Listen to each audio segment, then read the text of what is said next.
10월 10일 새벽 만나를 시작하겠습니다. 이 새벽에 주신 하나님의 말씀은 잠언 6장 1절에서 19절에 있는 말씀입니다. 잠언 6장 1절에서 19절, 잠언 6장 1절로 19절입니다. 제가 봉독해 올리겠습니다. 내 아들아, 내가 만일 이웃을 위하여 담보하여 타인을 위하여 보증하였으면 내 입의 말로 내가 얽혔으면 내 입의 말로 인하여 잡히게 되었느니라. 내 아들아, 내가 네 이웃의 손에 빠졌은즉 이같이 하라. 너는 곧 가서 겸손히 내 이웃에게 간구하여 스스로 구원하되 내 눈을 잠들게 하지 말며 눈꺼풀을 감기게 하지 말고 노루가 사냥꾼의 손에서 벗어나는 것 같이 새가 그물 치는 자의 손에서 벗어나는 것 같이 스스로 구원하라. 게으른 자여, 개미에게 가서 그가 하는 일을 보고 지혜를 얻으라. 개미는 두령도 없고 감독자도 없고 통치자도 없으되 먹을 것을 여름 동안에 예비하며 추수 때에 양식을 모으니라. 게으른 자여, 내가 어느 때까지 누워 있겠느냐? 내가 어느 때에 잠이 깨어 일어나겠느냐? 좀 더 자자, 좀 더 졸자, 손으로 모으고 좀 더 누워 있자 하면 내 빈국이 강도같이 오며 내 궁핍이 군사같이 이르리라. 불량하고 악한 자는 구부러진 말을 하고 다니며 눈짓을 하며 발을 뜻을 보이며 손가락질하며 그의 마음에 패역을 품며 항상 악을 꾀하여 다툼을 일으키는 자라. 그러므로 그의 재앙이 갑자기 내려 당장에 멸망하게 살릴 길이 없으리라. 여호와께서 미워하시는 곳 그의 마음에 싫어하는 곳에 예들 곳까지니라. 곧 고면한 마음과 거짓 혀와 무죄한 자의 피를 흘리는 손과 악한 계교를 꾀하는 마음과 빨리 악으로 달려가는 발과 거짓을 말하는 망령된 증인과 및 형제 사이를 이간하는 자이니라. 아멘. 오늘도 새벽 만나라 싸울 수 있도록 하신 하나님께 감사하고요. 말씀을 하루 열어가는 여러분들을 주님의 이름으로 축복합니다. 어제는 공휴일이었고 오늘 새롭게 세상으로 나가는데 오늘도 세상 속에서 승리할 수 있는 저와 여러분이 되어지기를 간절히 소원합니다. 자, 우리가 계속적으로 새벽에 잠언을 통해서 은혜를 받고 있습니다. 오늘 우리에게 주어진 말씀은 삶의 지혜를 얘기합니다. 어떻게 살아갈 것인가, 어떤 것이 삶의 지혜인가를 얘기하는데요. 첫째는 보증을 서지 말라라고 얘기합니다. 누군가가 재정이 필요할 때 보증을 주의해서 쓰라라고 얘기하고 있다는 것이죠. 왜요? 재정 보증을 잘못 쓰면 고통당할 수 있다는 것입니다. 그래서 함부로 서지 말라라고 얘기하고 있다라는 것입니다. 근데요, 우리에게는 재정의 보증을 쓰지 말라고 하셨지만 예수님이 이 땅에 우리를 구원하기 위해서 십자가에 스스로 보증이 되어주심으로 말미암아 우리를 구원을 선물로 주신 분입니다. 예수님의 보증은 생명을 담보로 했습니다. 그래서 어떤 보증보다도 귀한 것이라는 거죠. 우리는 그 보증을 통해서 구원받은 백성이 되어졌음을 날마다 기억하며 살아갈 수 있는 저와 여러분이 되어지기를 간절히 소원합니다. 두 번째로요, 삶의 지혜를 가지고 살아갈 때 어떻게 살아나? 게으른 자가 되지 말라라고 얘기합니다. 그러면서 게으른 자는 개미에게서 가서 뭐하라? 배우라라고 얘기합니다. 게으름에 대해서 얘기하죠. 좀 더 자자, 좀 더 졸자, 좀 더 뭐하자? 누워있자는 것입니다. 근데 좀 더 누워있자 할 때 늘 가난해진 게 아니라 어느 순간에 갑자기 가난과 뭐 온다? 결핍이 온다는 사실을 우리에게 이야기해 주고 있습니다. 이것이 중요하다는 것입니다. 어느 순간에 갑자기 가난과 결핍이 임한다는 거죠.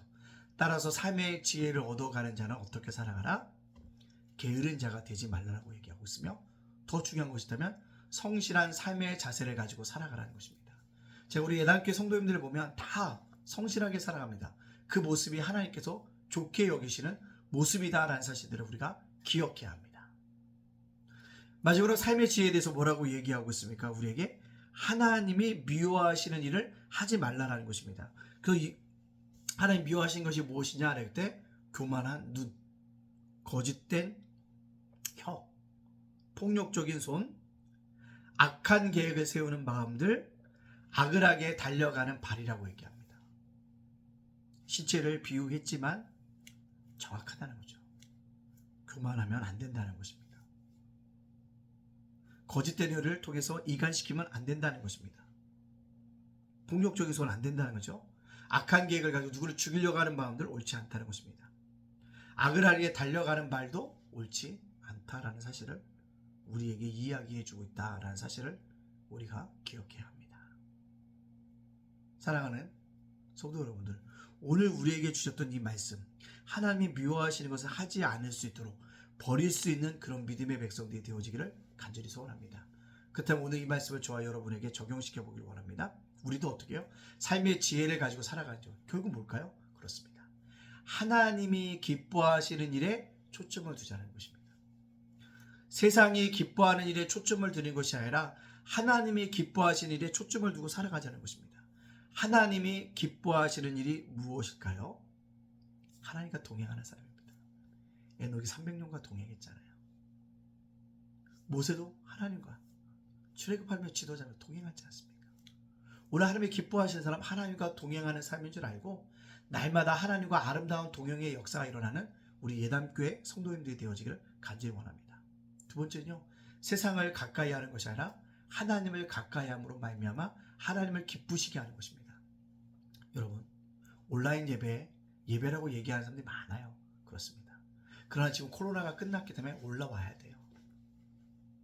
온라인 예배 드릴 때 여러분들 정말로 성전에 올라오는 것처럼 예배 드리고 계십니까? 그렇지 않잖아요. 서로 속이지 말고요. 이제 예배당으로 올라오셔서 함께 예배 드립니다. 그것이 하나님과 가까이 하는 삶인 거예요. 세상을 가까이 하는 사람들은 결국 나가서 떨어질 수밖에 없다는 사실을 기억해야 합니다. 그들에게 합리적인 이유가 있어요. 왜 누구를 괴롭히냐? 왜 누구를 힘들게 하냐? 아닙니다. 봉사하고 헌신이라는 것이 누구를 괴롭히기 위한 것이 아니라는 것을 기억합니다. 자기의 신앙의 눈으로 다른 것들을 잣대를 대지 않아야 합니다.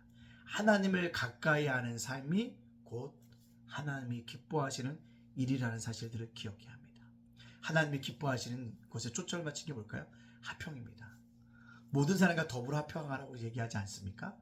우리가 그런 삶을 가지고 살아갈 수 있는 그런 믿음의 백성들이 되어질 수 있기를 간절히 원합니다. 또 하나님이 기뻐하시는 삶은 뭘까요? 초점 맞춘다면 하나님 말씀하신 대로 살려고 노력하는 거예요. 노력인데 잘 안 되잖아요. 사실 쓰러지고 넘어져요. 그래도 그 말씀 붙들고 어떻게 해요? 한번 이 땅 속에서 내가 이렇게 살아보려고 하는 그 믿음, 그것이 중요하다는 것입니다. 오늘 이 땅을 살아가는 동안에 하나님을 기뻐하시는 것에 초점을 맞춘 내 인생이 되어지시기를 주님의 이름으로 축복합니다. 아멘. 기도합니다. 사랑의 하나님, 감사합니다. 죄 허물로 죽었던 저희들 구원하여 주시니 감사합니다. 어제까지 지켜주시니 감사합니다. 오늘 새날 허락하여 주시니 감사합니다. 각자의 아버지 하나님의 삶의 현장 속에서 다시 한번 아버지 세상의 인원으로 살아가게 하시니 감사합니다.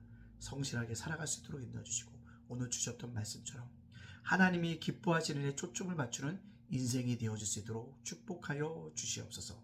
오늘 살아가는 우리 성도들, 자녀들, 예담교회 제가 목사다 작은 도서관 윤수일 목사 저의 가정을 굳건하게 지켜주옵시고 무엇보다 아버지 하나님 총성이 멈추게 하여 주시고 이 땅에 진정한 평화가 있게 하여 주옵소서. 조국도 화약고입니다. 하나님 은혜를 내려주셔서 아픈 상처가 되지 않도록 우리나라를 보호하여 주시고 인도하여 주시고 위정자를 깨어있게 하여 주시옵소서. 모든 영광 주께 돌려오며 예수님의 이름으로 축복하며 기도합니다. 아멘.